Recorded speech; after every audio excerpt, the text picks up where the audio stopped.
មានបាននិយាយអីណាបងនេះមិនតន់ចូលធ្វើការបានប្រហែលផងមករៀនខ្លាំងប៉ុណ្ណឹងហីខ្ញុំមកប្រហែលជាមិនអាចឲ្យនាងបន្តធ្វើការនឹងបានទៀតទេ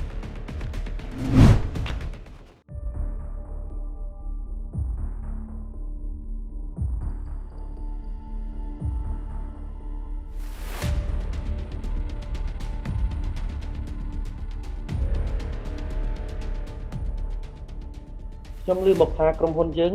មានអ្នកប្រកាន់បកពួកអញ្ចឹងខ្ញុំហៅគ្រប់គ្នាមកគ្រាន់តែរំលឹកថាបើសិនជាខ្ញុំដឹងថាជាអ្នកណាខ្ញុំនឹងប្រជុំអ្នកនោះភ្លាមខ្ញុំសង្ឃឹមថាគ្រប់គ្នានឹងយល់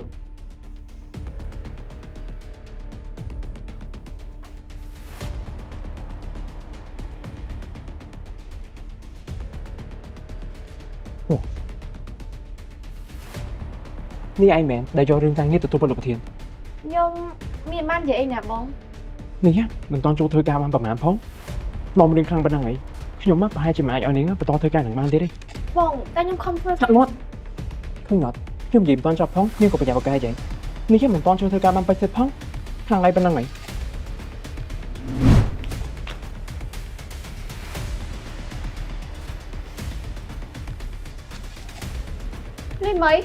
នេះមីឆាប់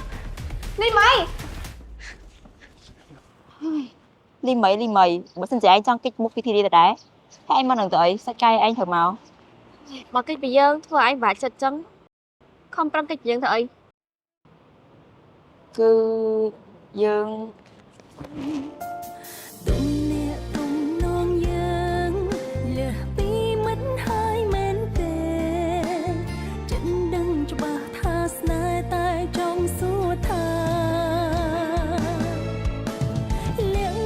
ទៅបានអត់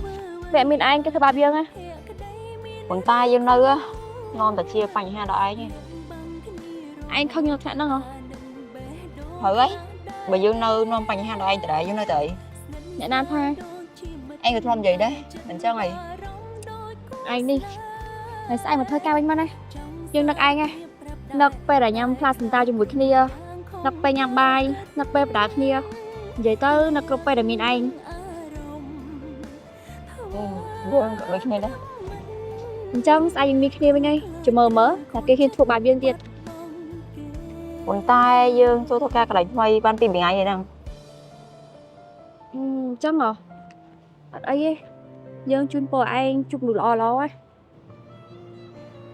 ជប់មនុស្សល្អស្អីយើងមិនចង់ស្គាល់មនុស្សល្អស្អីទេស្គាល់តែឯងម្នាក់បានហើយមិនអញ្ចឹង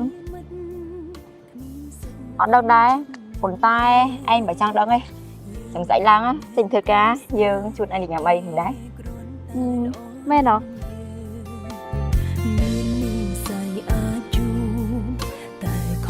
រឿងដែលកើតឡើងមិនអាចច្បាស់បានថាត្រូវជីវិត